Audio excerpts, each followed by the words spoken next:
Salut tout le monde, j'espère que vous allez bien. On se retrouve aujourd'hui dans une nouvelle vidéo pour parler spécialement la Kaki Ace de Huda Beauty. Je vous avais demandé dans une précédente vidéo quelle palette vous vouliez voir. Il y a eu beaucoup celle-ci, il y a eu surtout aussi la Stone Vibes de Urban Decay, mais je ne l'ai pas encore reçue. Il y a eu un petit problème avec la poste, donc Sephora elle m'a renvoyé mon colis. Donc ça fait 2 semaines que je l'ai commandé et que je l'ai toujours pas, mais bon ça peut arriver. Il y avait la palette aussi Dose of Color, ça aussi ça arrivera. Je pense que j'en ai 2 palettes de Dose of Color, donc je pense que je ferai une vidéo avec ces 2 palettes directement dedans. Je vous ai déjà filmé un maquillage avec, que vous retrouverez à la fin de la vidéo. Là on va se maquiller ensemble. Tout d'abord je vais vous parler de la palette, vous dire un petit peu ce que j'ai remarqué. Je pense que vous avez déjà vu beaucoup de vidéos à son sujet, mais j'avais quand même quelques petites choses à dire sur cette palette, donc je tenais à vous en parler. Avant de commencer la présentation de la palette, n'hésitez pas à vous abonner. D'ailleurs on a passé les 2000 abonnés et je suis vraiment contente. Merci beaucoup de vous abonner à ma chaîne, de suivre mes vidéos, de commenter, de liker ou même juste de regarder. Merci beaucoup. Je tiens juste aussi à vous rappeler que j'ai un compte Instagram si jamais vous voulez me suivre. N'hésitez pas, je vous le mets juste ici. C'est mon pseudo, Aurel Makeup Fun. Donc voilà, merci encore une fois. On va commencer par une petite comparaison avec des précédentes mini obsessions. De ce que j'ai pu voir sur les réseaux, la quantité de produits a diminué au niveau des fards, mais le prix est resté le même depuis le début. Ça, je pense que tout le monde a vu l'information passer. Je crois qu'il y a presque quasiment 2 fois moins de produits dans celle-ci que dans celle-ci. Je voudrais pas vous dire de bêtises. Panette 9 x 1,1 g. Donc pour celle-ci. Et pour la Kaki Ace, on a en tout 5,8 grammes. C'est quand même une sacrée différence. Hein. Et pour celle-ci, la première, poinette 10 grammes. Donc là, on a 10 grammes, là on a 9 x 1,1, donc c'est à peu près équivalent. Et ici on a 5,8 grammes, toujours pour la même quantité de fard, donc c'est-à-dire 9. Concernant les teintes, donc là vous pourrez voir, de toute façon je pense que vous l'avez déjà vu, c'est pas une palette 100% dédiée au kaki, comme on pourrait croire par rapport à son nom, mais je trouve que les teintes sont quand même vraiment pas mal. C'est très automnal et c'est vrai que j'aime beaucoup. Je trouve ça vraiment très joli. Cependant, je trouve que la qualité des fards n'est pas équivalente aux premières mini obsessions. Je parle surtout des lumineux. Les mats sont pas mal. Franchement les mats qui sont dedans, ils sont poudreux mais ils sont pas mal. Moi vous savez que le poudreux ça me dérange pas. Je fais mes yeux avant mon teint donc c'est pas une catastrophe. Mais je trouve que les fards lumineux, alors surtout celui-ci et celui-ci, donc ces deux là, je trouve qu'ils sont, j'ai envie de dire nuls. Voilà. Au swatch, alors voilà. Celui-ci, c'est ce qu'on pourrait appeler un topper. Pour moi, on appelle ça un topper quand un fard lumineux est nul. Vous m'excusez, mais pour moi, c'est ça. Celui-ci, alors j'ai essayé d'enlever ma tête pour qu'il puisse faire le focus. Celui-ci, au swatch, ça va. Mais sur la paupière, ça va pas. Je les applique au doigt. Alors moi, je déteste appliquer mes fards à paupières au doigt. Mais là, je l'ai fait parce que j'avais pas le choix. Ils sont très secs. Ces 2 teintes sont très sèches. Donc si vous n'appliquez pas au doigt, vous avez rien. Et je trouve que même au doigt, il n'y a pas grand chose. Concernant les 2 autres teintes lumineuses, ce kaki bronze doré est absolument magnifique. C'est celui-ci que je vais utiliser parce que les autres teintes, vous les verrez dans le tuto juste après. Et celui-ci est juste magnifique, je l'aime beaucoup. Ça pour moi c'est une vraie qualité de fard lumineux. C'est pas sec, c'est pigmenté, c'est beau. Même pas besoin de me rapprocher pour vous montrer à quel point il est beau ce fard. Donc ça pour moi c'est une très bonne qualité de fard lumineux. Et celui-ci, le dernier qui est ici, là celui-ci il est sec aussi, mais il ressort quand même pas trop mal. C'est aussi un topper, mais je trouve qu'il ressort un petit peu plus au niveau du lumineux que son copain qui est juste en dessous. Et ça veut dire que ça passe. Mais on va dire que sur 4 fards lumineux, on en a vraiment qu'un seul qui est opaque, qui s'applique bien, que ça soit au pinceau ou au doigt. Et je trouve quand même que c'est un petit peu limite. Les fards mat pour moi sont très bons et en plus j'aime beaucoup les couleurs qu'elle a sélectionnées. Je trouve le kaki très joli, le prune ici aussi, le bordeaux et ce marron je les aime beaucoup. J'aime pas trop ce rose là mais bon tant pis. Mais je trouve que ces 4 teintes sont vraiment très jolies et c'est vrai que c'est des teintes que j'aime beaucoup appliquer. Je trouve qu'en couleur de transition c'est vraiment un très bon choix. Voilà ce qu'il en est pour les teintes et ce que j'en pense. Donc pour moi qui suis fan de fard lumineux, c'est pas suffisant et je trouve que la qualité n'est pas là. Donc c'est bien dommage parce que honnêtement j'avais adoré la première, celle-ci. C'était la Smoky Obsession. Et là les fards lumineux dedans, il y a un impact de ces fards qui est absolument hallucinant. Oh là, ils sont crémeux en fait, je sais pas. On le sent tout de suite en fait sous le doigt que c'est des fards qui sont intenses. Vous voyez, il n'y a pas de comparaison possible. Ça se fait tout seul. C'est crémeux, c'est magnifique. Ça c'est une bonne palette pour moi, si elles existent encore, allez-y. Là j'ai remarqué un tout petit peu de baisse de qualité avec les fards mat. Les fards lumineux sont bons aussi. On a des fards qui sont crémeux, j'en ai partout, hein, qui sont crémeux et qui se swatchent bien. Enfin c'est vraiment une très bonne qualité. Sur celle-ci les fards mat étaient limite, mais alors les fards lumineux dans celle-ci pour moi c'est même pas la peine. Je suis vraiment dépitée. Donc voilà, j'espère que vous aurez apprécié cette petite comparaison entre les trois palettes Obsession que je possède. Tout ça pour dire, si vous avez ces teintes là dans votre collection, n'achetez pas cette palette, 30 €, ça sert à rien. Voilà. On va commencer le make-up. Je vais d'abord appliquer ma base Urban Decay Primer Potion que j'ai oublié d'appliquer. D'habitude je fais toujours mes sourcils et ma base, et là vous avez freestyle, j'ai allumé la caméra, j'ai dit c'est parti. J'ai aussi oublié mon miroir, donc c'est pas grave, je maquille à l'aide du miroir de la palette qui est assez grand, hein, donc pas de problème là-dessus. Alors je vais commencer par appliquer le fard qui est juste ici, une espèce de marron qui est un petit peu orangé, un petit peu chaud, mais je vais aussi vous rapprocher si vous verrez mieux comme ça. Pour cela je prends un pinceau qui est le Zoeva 228 je crois, mais tout s'est effacé. Non oui c'est ça, c'est bien le 228. Donc quand vous prélevez le fard mat, faites attention, ils sont quand même assez poudreux, donc il faut y aller doucement pour pas abîmer le fard et bien taper son pinceau. Vous voyez, le fard mat est plutôt bon, il s'applique bien, il s'estompe super bien. Je suis désolée. La luminosité va quelque peu changer pendant quelques minutes. J'ai dû fermer mon rideau parce que j'ai mon chat qui est un grand chasseur qui vient de ramener une souris. Bon, elle est morte, je peux pas la sauver, la pauvre, mais il va la manger. Donc j'ai pas envie de voir ça, hein, n'est-ce pas? Donc j'ai fermé mon rideau en attendant. Oh punaise. Ensuite je vais prendre au pinceau la teinte donc kaki qui est absolument magnifique. Alors kaki bronze, hein, on s'entend bien, donc c'est celle-ci. Je la prends avec un pinceau plat qui n'a pas de référence.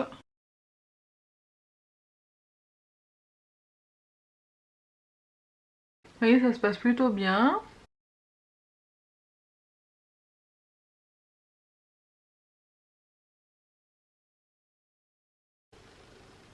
Vous voyez, au pinceau c'est parfait. Il n'est pas aussi crémeux que dans les précédentes mini obsessions, mais il fonctionne quand même bien. Je vais essayer de l'intensifier un petit peu au pinceau. Ouais, il est plus intense au doigt, pardon. Donc là je l'intensifie au doigt. Alors, je vais pouvoir réouvrir mon rideau, mon chat a fini. Comme il fait hyper sombre dehors, bah du coup, je suis obligée d'ouvrir les rideaux. Alors, je refonds un petit peu les deux teintes ensemble. Alors, une chose à savoir aussi sur les fards lumineux, que je vous ai pas dit juste avant, c'est qu'ils font beaucoup de chutes de paillettes. Bah là j'ai des grosses chutes hein, de toute façon. Et même c'est valable pour tous les fards, pour moi ils font des chutes tout au long de la journée. Ce qui m'agace un petit peu c'est que les autres, en dehors de celui-ci, ils sont pas terribles au niveau qualité et ils chutent quand même. Donc en fait ils sont trop secs pour que ça tienne sur la paupière. Donc c'est vraiment dommage. Ensuite je prends le kaki qui est juste ici et je vais intensifier mon coin externe avec un 217 de chez MAC.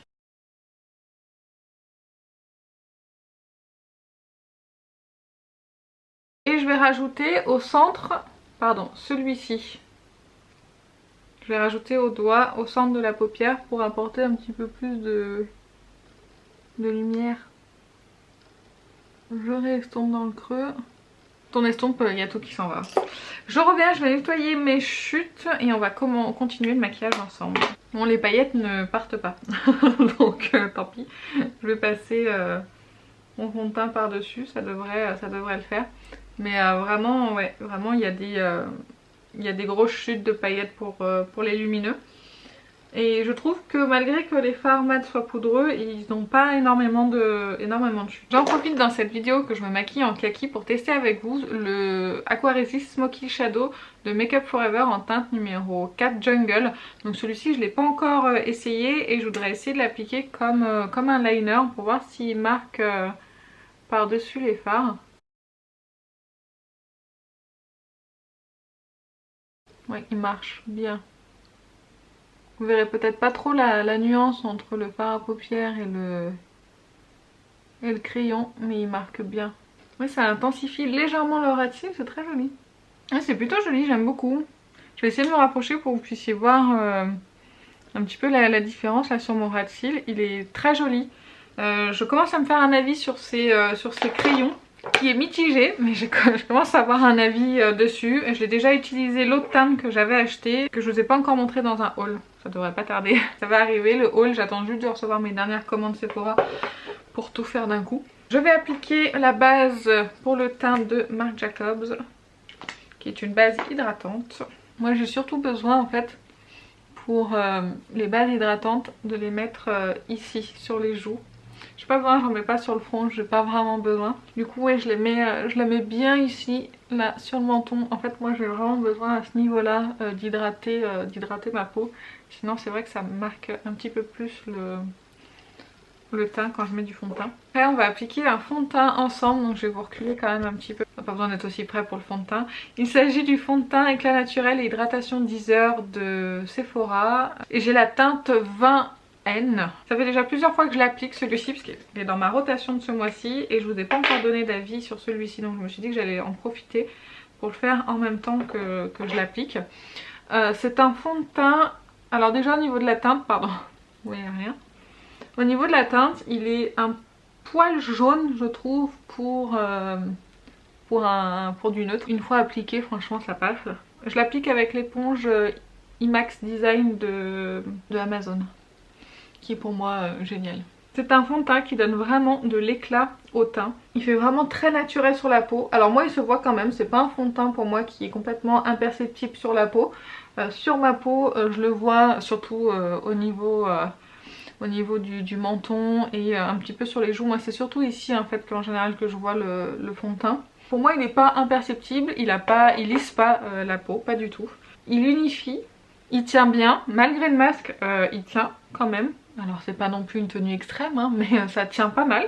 Et il est confortable sur la peau. Donc, je pense pas qu'il soit pour les peaux grasses, ce sera peut-être un petit peu limite, vous risquez de briller. Il a une composition qui est plutôt pas mal, qui est bien notée. Donc c'est vrai que c'est pas mal pour un fond de teint. Une fois qu'il sèche, il donne vraiment de l'éclat au teint comme si c'était naturel et je le trouve vraiment très sympa. J'aime vraiment beaucoup son rendu. C'est un fond de teint que je mets quotidiennement sans aucun problème. Il est pas trop épais sur la peau, même pas. Il est quand même assez épais pour un fond de teint naturel. J'ai l'habitude quand par exemple je vais le comparer avec le Dior Backstage qui est un fond de teint assez naturel, il est très fluide. Vous avez aussi le Hello Happy Benefit, il est très fluide. Celui-ci il est un petit peu plus épais. Donc pour moi c'est peut-être pour ça aussi qu'il est moins naturel sur la peau. Mais j'aime beaucoup l'éclat qu'il dégage et le fait qu'il unifie le teint. Moi je trouve qu'il couvre juste ce qu'il a à camoufler. Enfin en tout cas sur ma peau à moi. Donc honnêtement c'est un fond de teint pour 14,90 € que je trouve vraiment très bien. J'aime beaucoup. On va continuer avec l'anti-cerne. Bon c'est pas une nouveauté, c'est le NARS qui est dans ma rotation. J'aimerais terminer ce mois-ci. Alors comme il est un peu plus clair le NARS pour éviter les démarcations, je le descends le long de mon nez pour pouvoir l'estomper comme ça et avoir le moins de démarcations possible. L'anti-cerne NARS, je vous en ai déjà parlé, c'est un anti-cerne que j'aime beaucoup. J'aime beaucoup son effet naturel sur la peau. Le seul problème que j'ai, et c'est peut-être pour ça que je le rachèterai pas, c'est qu'il n'est pas compatible avec mon mascara clinique. Et quitte à choisir, vu que j'ai le Shape Tape qui se comporte très bien en anti-cerne avec ce mascara, je pense que je le rachèterai pas en fait cet anti-cerne à cause de ça, parce que du coup ça transfère avec le mascara et ça le fait, avec ce mascara là ça le fait je crois qu'avec cet anti-cerne. Donc c'est un peu dommage. Je l'avais pas essayé jusque là avec cet anti-cerne, avec ce mascara pardon. Je l'avais utilisé qu'avec un autre mascara et c'est vrai que ça se comportait plutôt bien. Mais à choisir, bah, je préfère garder le mascara parce que j'aime vraiment l'effet qu'il a sur moi. Et l'effet que j'ai avec le NARS, je peux l'avoir avec mes autres anti-cernes. J'ai oublié de prendre de quoi poudrer mon anti-cerne. Je vais poudrer mon teint et je vais tout poudrer en même temps, hein, tant qu'à faire. Parce que le Tarte, je ne peux pas le NARS, je ne peux pas ne pas le poudrer. C'est pas possible, il file dans les plis. Je poudre mon teint avec la Too Faced. Alors, j'ai trouvé un pinceau avec qui ça fonctionne. Je suis très contente. C'est le pinceau de Sephora et Sananas. C'est le S je sais pas combien. S1. Et ben écoutez, il prélève très très bien la poudre dans le boîtier. Et du coup, ça en applique juste comme il faut. Pas trop, mais pas assez. Et ça, les deux combinés, ce fond de teint et cette poudre, j'aime beaucoup. Elle lisse vraiment bien le teint, hein, cette poudre. J'en ai profité hors caméra pour faire mes sourcils. Comme ça c'est fait. Et on va terminer le maquillage des yeux. Désolée, je regarde le retour caméra en même temps pour être sûre que la luminosité est bonne. Je vais appliquer donc le marron que j'ai appliqué dans mon creux de paupière en premier ici. Donc c'est un marron chaud.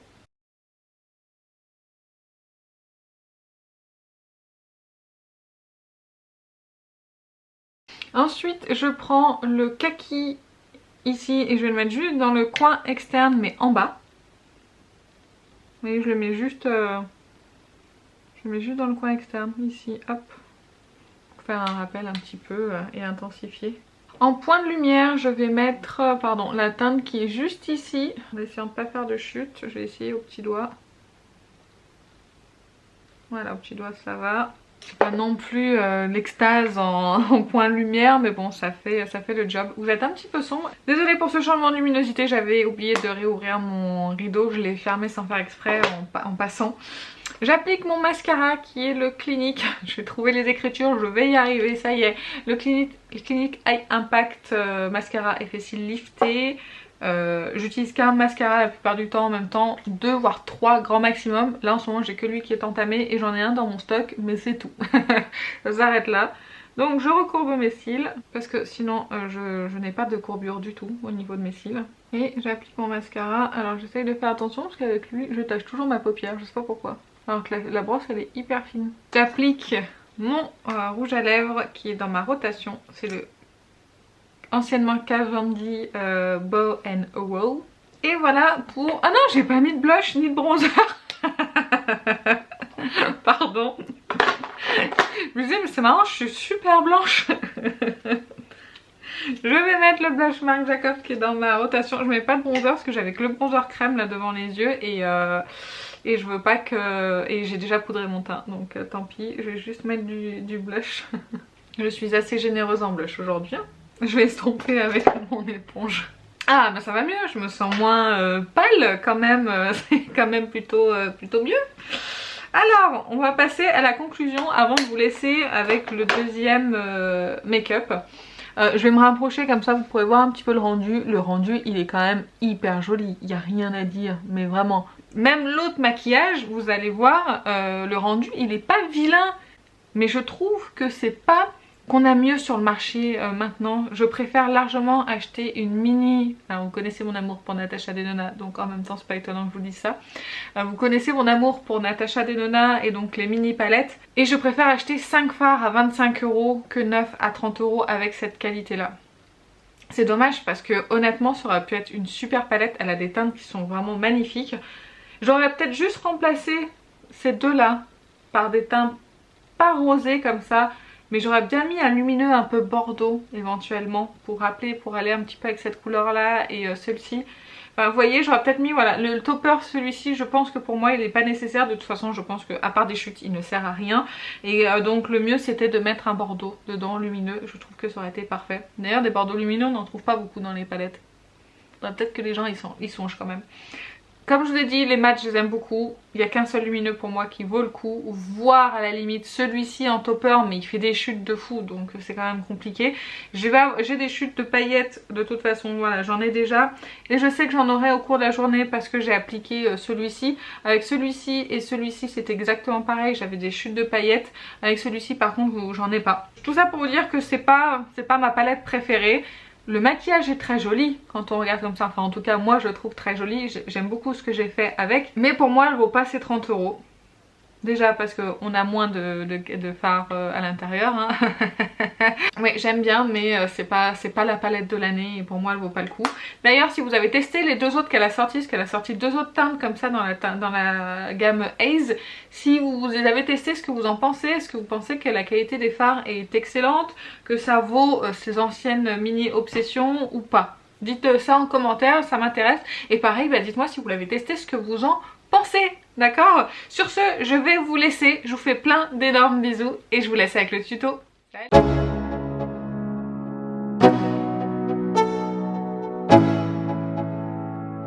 Let's go, yeah.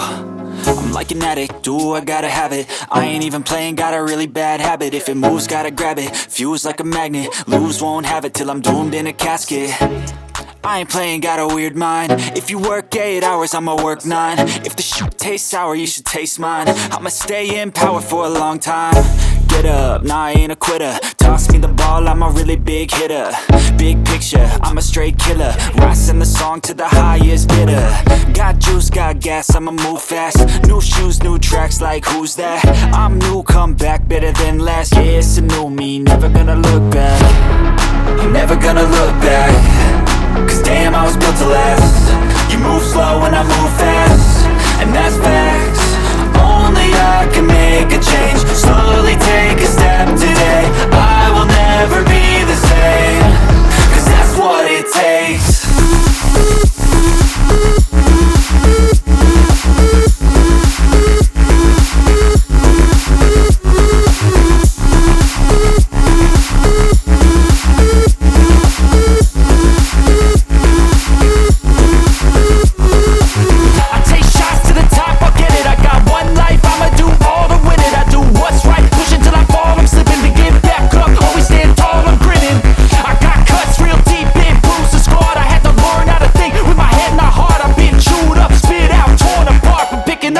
Pieces is a form of art. I'm never gonna look back. Cause damn, I was built to last. You move slow and I move fast, and that's facts. Only I can make a change.